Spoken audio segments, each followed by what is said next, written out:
ಅಂತ ಹಲವಾರು ಖ್ಯಾತನಾಮ ನಿನ್ನೆ ಮತ್ತು ಇಂದು ಕಾರ್ಯಕ್ರಮದಲ್ಲಿ ಪಾಲ್ಗೊಂಡಿದ್ದಾರೆ. ನನಗೆ ಕುಮಾರ್ ಅವರು ತುಂಬ ವರ್ಷಗಳಿಂದ ಪರಿಚಯ, ಸಾಕಷ್ಟು ಸಾಧನೆಯನ್ನು ಮಾಡಿದ್ದಾರೆ. ಅವರು ಮೈಸೂರು ವಿಶ್ವವಿದ್ಯಾಲಯ ಲಲಿತ ಕಲಾ ಕಾಲೇಜಿನಲ್ಲಿ ಪ್ರಾಧ್ಯಾಪಕರಾಗಿ ಕೆಲಸವನ್ನು ಮಾಡೋದ್ರ ಜೊತೆಗೆ ಸಂಗೀತ ಮತ್ತು ನೃತ್ಯದಲ್ಲಿ ಕೂಡ ಸಾಕಷ್ಟು ಸಾಧನೆಯನ್ನು ಮಾಡಿ ಕರ್ನಾಟಕ ಕಲಾಶ್ರೀ ಅವಾರ್ಡನ್ನು ಕೂಡ ಪಡೆದಿದ್ದಾರೆ. ದೇಶ ವಿದೇಶಗಳಲ್ಲಿ ಸಾಕಷ್ಟು ಕಾರ್ಯಕ್ರಮಗಳನ್ನು ಕೂಡ ಕೊಟ್ಟಿದ್ದಾರೆ. ಅದೇ ರೀತಿ ಕುಮಾರ್ ಅವರು ಮತ್ತು ಮಾಲತಿ ಅವರು ತಮ್ಮ ಮಕ್ಕಳಿಗೂ ಕೂಡ ಈಗ ಭರತನಾಟ್ಯವನ್ನು ಕಲಿಸೋದ್ರ ಜೊತೆಗೆ ಸಾಕಷ್ಟು ಜನ ಶಿಷ್ಯಂದಿರನ್ನು ಕೂಡ ತಯಾರು ಮಾಡಿದ್ದಾರೆ. ಸೊ ಅವರು ನಿನ್ನೆ ಕೂಡ ನಾನು ನಿಧಿಯವರ ಕಾರ್ಯಕ್ರಮವನ್ನು ನೋಡಿದೆ. ತುಂಬ ಅದ್ಭುತವಾಗಿ ಮಾಡಿದ್ರು. ಅವರಿಗೆ ನಿಮ್ಮೆಲ್ಲರ ಪರವಾಗಿ ಅಭಿನಂದನೆಗಳನ್ನು ಸಲ್ಲಿಸ್ತೇನೆ. ಇವತ್ತು ಏಕ ಅವರು ಕೂಡ ಎಲ್ಲದಕ್ಕೂ ತಯಾರಿಯಾಗಿ ನಿಂತಿದ್ದಾರೆ. ಅವರು ಕೂಡ ನಿಮ್ಮ ಮುಂದೆ ನೃತ್ಯವನ್ನು ಪ್ರದರ್ಶನ ಮಾಡಲಿಕ್ಕಿದ್ದಾರೆ. ಅವರಿಗೆ ನಿಮ್ಮೆಲ್ಲರ ಪರವಾಗಿ ಶುಭ ಹಾರೈಸ್ತೇನೆ.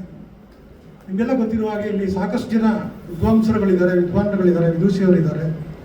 ಮೈಸೂರಿನಲ್ಲಿ ರಾಜ ಮಹಾರಾಜರ ಕಾಲದಿಂದನೂ ಕೂಡ ಮೈಸೂರು ಅಂದರೆ ಸಾಂಸ್ಕೃತಿಕ ರಾಜಧಾನಿ ಅಂತಲೇ ಹೆಸರುವಾಸಿ.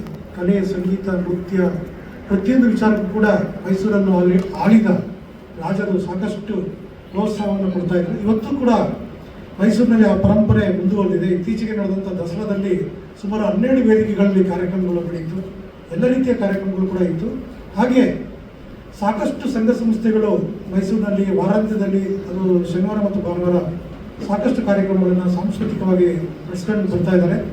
ಹೀಗಾಗಿ ಇವತ್ತಿಗೂ ಕೂಡ ಮೈಸೂರು ತನ್ನ ಸಾಂಸ್ಕೃತಿಕ ರಾಜಧಾನಿಯ ಹೆಸರನ್ನು ಉಳಿಸಿಕೊಂಡಿದೆ. ಆ ಒಂದು ಪರಂಪರೆಯಲ್ಲಿ ಕುಮಾರ್ ಪ್ರದರ್ಶಕ ಕಲೆಗಳ ಕೇಂದ್ರ ಕೂಡ ಒಂದು ಅಂತೇಳಿ ಹೇಳಲಿಕ್ಕೆ ಬಯಸ್ತೇನೆ.